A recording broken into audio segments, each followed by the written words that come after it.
Welcome to Season 3 of John McGivern's Main Streets. Okay, I gotta take a nap now. The Main Streets podcast takes you behind the scenes of this popular TV program. As we explore great communities across the Midwest on the show each week, you can come here to get the inside scoop from host John and Emmy and the Main Streets producer and director Lois. Listen in as they recount some of their favorite memories from filming and the interesting stories that you won't find anywhere else. We've got lots to share with you from John McGivern's Main Street Season 3. To watch the show, check your local listings. It's also available to stream on the free PBS video app on Roku, Apple TV, and other digital devices, smart TVs, and everywhere you stream TV. John McGivern's Main Streets is produced by Plum Media in Milwaukee, Wisconsin. We're back. It's John and Emmy, my co-host, and Lois Maurer, who is the producer and the director, and we're talking about Marquette, Michigan, which had to be the furthest away from home. Marquette? Yes. It felt like it. Mm-hmm. Was it over 5? I don't remember, but it's just that once you reach the UP and you start driving, there's like nothing. Keep going. Yeah, you're And just hope like, you have enough gas to get there. Exactly. It's Yes. one of those where you're like, uh-oh, we probably should have stopped for gas because now I'm worried there's not another gas station. Mm-hmm. And it was the only episode this season where I know Emmy's family is with us a lot on these when you're Which there you for your day and a love. half. No, it's great. It's great. But this is the only time that Steve came along, my partner came along. He comes one time during the season, and he wanted to come to Marquette. And Did he enjoy himself? He did enjoy himself. Did you enjoy Steve being having with him? you? Excuse me? We'll ask that again. Did you enjoy having Steve along with you?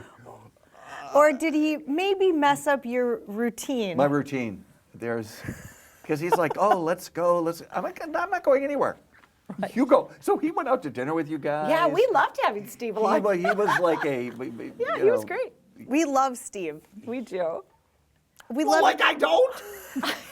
I mean, I do, but let me tell you, after him cramping your style that week, you were like, maybe I shouldn't bring him on these things. Because you get up at 4 o'clock in the morning and when you're in a hotel room, you're going to bother him. Right. You can't, Right. it's not like you can go in the other room. So I I have a know that routine. set you Oof. off. Yeah, because in and the when mornings. you're home, the routine's one thing, Right. and we have enough space that we can do our routines in a hotel. I'm like, so next year when he comes, I think I'll just get him a hotel room. Oh, I thought you were going to say he's going to be in like West Allis, someplace super close to Milwaukee. Invite him to spend the day with us, but not come. He always wants to come somewhere where he's never been. Yes, So that's Marquette. really good. And Marquette's a great community. It is, isn't it? So Now, different we than were there in summer. Escanaba. You right? Different than Escanaba, totally which was our different. UP episode last season. Yes. So it seemed very, oh yay, there in Escanaba, Ooper, how they. This wasn't that at all. No. It was kind of refined in a college sort of artistic community that I wasn't expecting. Right. But we did go there in summer. Have you ever been there in winter? Do you have any desire to go there in winter? It's winter now, which it's yeah. Right. It's really like winter, I think, there in October. October. And it doesn't get to be summer there until June. And they probably just close up shop. There's a lot of businesses that close, I'm guessing. Well, see, it is a college town, though. So, I mean, they do have a university there that's very popular. And so I think there's still restaurants and, that kind of stuff. But obviously, summer is the tourist season. And there's a lot of tourism around the Ordock down there and around their downtown area, which is very walkable. And so there's a lot to do in the summer. I'm just not so sure in the winter. If you love winter sports, oh my gosh, you're probably in heaven up there, because I think there's a lot of outdoor. In the summer there is too. There's a lot of outdoor stuff, a lot of trails, a lot of hiking, a lot of walking and boating. I mean, right? It's on Lake Superior, which is always interesting for us because it's the wrong direction. We come from Milwaukee where the lake is to the east. Right. We get to a place like this and it's like, wait, is that to the north? How does this feels work? strange. Yeah. Exactly. We chased the rain that whole last day that I was with you. Yeah, the weather was not the best. It was not the best. And when you get to the last day, There's no you're no- kind of like, choice. We this gotta is, shoot it, we have to right. do this. Right, you can't put it off. What would you say was my favorite, Lois. Oh, well, I know your favorite. What is it? The cake maker, Joe. Oh my Lord. Another bakery, and I hate to sound like a It's okay, broken people record, know. but the bakery was terrific. Yeah, And yeah. this guy was outstanding. And what and they did. surprising. Joe has a surprising history, and he has a surprising openness. And Marquette, Wisconsin, I will just tell you, think about that being up in the North Woods, you think about it being very buttoned up. This is a really open, diverse community, which kind of surprised me. What do you mean? I mean, when Joe showed us the pictures of him in his drag, because he's a drag guy. Drag queen? Drag queen. He's a drag queen. And Marquette, Female impersonator. Female impersonator. Okay. He showed us pictures of him, and John and I were both like, no, that is not, he's a very beautiful female impersonator. Right. Slash baker. Slash Cake maker. cake maker baker. Yes. Wow. He was as pretty as his cakes were. Yes. And you know, in normal life, I'm a good-looking enough man, you know, but it was like Glamour Shot USA. He showed us these pictures. It was like I didn't even see him In it. in the pictures. Yeah. It's like wait. But now that doesn't, none of that makes the episode because we were there to talk to him about cake making Right. and about the Huron Bakery and the amount of bakery. That's a whole different show. Yeah, that's not part of Being Streets, but it was very interesting to us when we were there. You know, you go for one story and then you find a whole nother one. You're like, well, which one am I going to go with? But you know, the bakery, can I tell you? Oh, What was the most fun fact around that bakery? the The door is never locked that is because wild. there is somebody in that bakery every minute of every day except Christmas. No That's the only day way. they'll lock it. Yep. The door is always open. So it's Not not the to door to the customers. store, No, right, it's the not to door to customers. the employee entrance. Sure. Because there's somebody in there every All minute hours. of every day. Oh, that's And cute. it's not that big a space where what they produce and what they put out is remarkable and all of it gorgeous. Yep. But what they had at the Huron Bakery was wedding cakes. This guy does some incredible art. Lord. There's nothing else to call it, right? Other than Yeah. art. And they have a huge business there. And there's something, the raspberry, what's the one he made for you? It was chocolate and had raspberries on the top. Yeah. And it had the scroll work on the sides that was like, it's too pretty to eat. But we'll eat it. right? You Always. think that for about a minute. And then you're like, can I have a knife, please? We had something happen in this episode that, again, has not happened in any episode, where somebody had no idea we were coming. The person who we were supposed to talk to was out on the road. We got there, and the woman looked at us like we were making it up that we were supposed to be there. So it was at the Superdome, Superior Dome, Yes, the Superior which is Dome. on the campus of Northern Michigan University. And we were supposed to be talking to Richard, who was the athletic director, and she was like, there's nothing not on the even calendar. He's not here. Who are you? What do you need? It was kind of like, and I said, wrap it up, let's go. So she found the communications director for the university to come and talk to us. But it turned out he did a great tour, and the Superior Dome itself is kind of remarkable. So is this like You an see athletic it. dome? Yeah, you see it. Okay. It's a landmark Yep. on the horizon. Like Yep. you see it from when you come in. It's the largest. Say it for me, John. The largest wooden domed structure in North America. And it has, they do all of their, because think about it, Marquette is freezing most for Right. the entire school year. Right. They So if play you're gonna- football in there. Yeah, That's where you they have play to have football. someplace to play football. Inside. What? Yes. Yes. I figured it was just like a field house that when they couldn't go completely outside. enormous. This is where when they play home games, the visitors are like, we're inside. Wow. Yeah. It's really cool too. Hey, it's great you still got a chance to get in there, even with the little hiccup. It worked. It worked. It worked great. Yeah. He was Superior nice. Dome's very cool too. You can't think of Marquette without that coming to mind once you've been there. You'll Right. see it in your dreams. It's very cool. What'd you do stand-up wise? We did a very cool lighthouse, and do you remember when we got down there, logistically, it just didn't make sense for us to get the shot next to the lighthouse, because of how the lighthouse will look behind us, and Yeah. so then we're like down They had that to little go find another place. Yeah. Yes. Oh, yeah. That was Yes. a whole thing. But I remember thinking, we can't do this unless it's covered. And then we found that little like fish hut where they fillet the fish that you catch. And I'm like, Lois, can we just shoot my stand-up under the fish hut? Because then I'm covered. Brian can be covered, but yet the lake is behind us. And, you know, that didn't work. You know, it's like, oh, man, all the things you have to kind of figure out on the fly when you can't get the nice, pretty lighthouse shot. That's right. That is right. You can buy some great shots of that lighthouse and every shot on Lake Superior from a Oh, woman. and of the Northern Lights. Oh, Sean Malone is her name. And she was our first interview as we got into town, and we went into her brick and mortar store of her photography.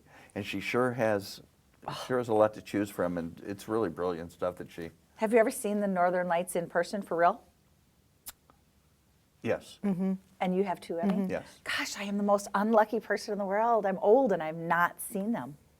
I was hoping when we were in Marquette that there would be some Northern Lights. That's as far north as you could go, you know, Right. without going to Canada, and I didn't see them this time either. But her photographs, unbelievable. I didn't realize the color span of these things. Yeah. It's not just green; they turn pink and purple and yellow, and I was blown away. She's a good artist. I mean, I know I've said this before, but you guys talk about this in a different way than what I've heard it, and I just get so excited to see the shows because I didn't see what you guys shot.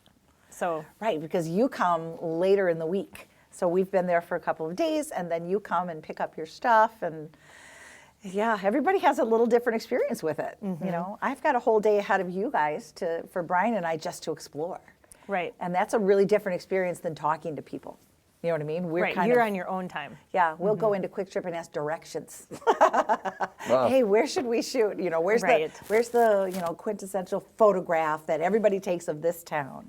You know, and Marquette doesn't really have that one spot. There's not bluffs and hills, and you kind of want to get out on the lake to look back. You know. I was able to come along and witness a little bit of the sculpture park. And Tom, do you remember him? Yes, He I was do. such a In nice, Lockenland. such a nice guy Oh. who like kind of stumbled upon his career path as well, and then just started making these pieces of art with all this scrap metal, right? And then took you on a little tour through the woods. And his vision for creating dialogue around his sculptures is really what needs to be Yeah. honored here. Like, he creates something that creates conversation, and it's political. I was going to say it's not always polite social, either. Conversation. It's necessary conversation. necessary conversations. Yeah. And he's done it in acres of and huge. He uses it's size-wise. He goes beyond big. And it's completely privately owned and zero admission. And I thought that was brilliant too, because he wants to create what he wants to create. He doesn't want anybody telling him what to do. And if it's on his land and you can go see it for free, he can do whatever he wants. Do you sketch out before you start, or do you just? No, not really. No? I'll just draw a little bit, and then I start cutting it. And this is a favorite for a lot of motorcycle people that come through here. Your scale is impressive. I mean, it's like it's all huge stuff. Yeah, 37 and a half acres. I thought my whole lifetime I'll never fill this up, but Right. it's getting pretty small.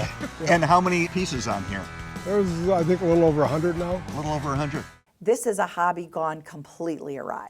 I mean, this hobby has turned into something gigantic. He But gets calls from factories that are closing up, and he Yeah. goes in there and he dismantles huge machines and uses all of these big industrial pieces to create these pieces of dialogue. Wow. It's I really thought great. that one of the best parts of his story was why he started it to begin with. Do you remember why he told you he started this? No. Because he needed to stop drinking. Yes. And he needed Oh, I do something to remember this. do. Yeah. Yeah. And what a body of work that he has He created. needed to stop drinking. Yeah. So he started And so he started art. To stay and busy. Look at go what to he's a done. meeting every once in a while.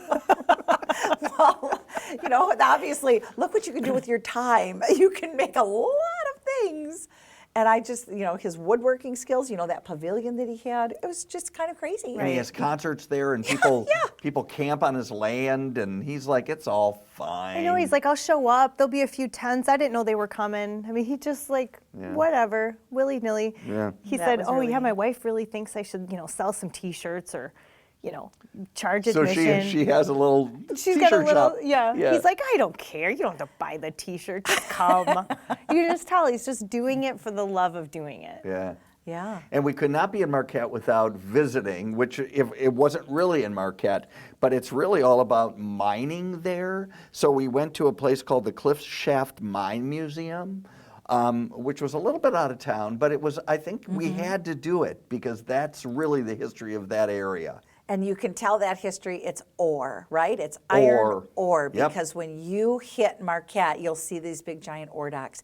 And there's one that works and one that is, I'm just going to call it the photo op of Marquette.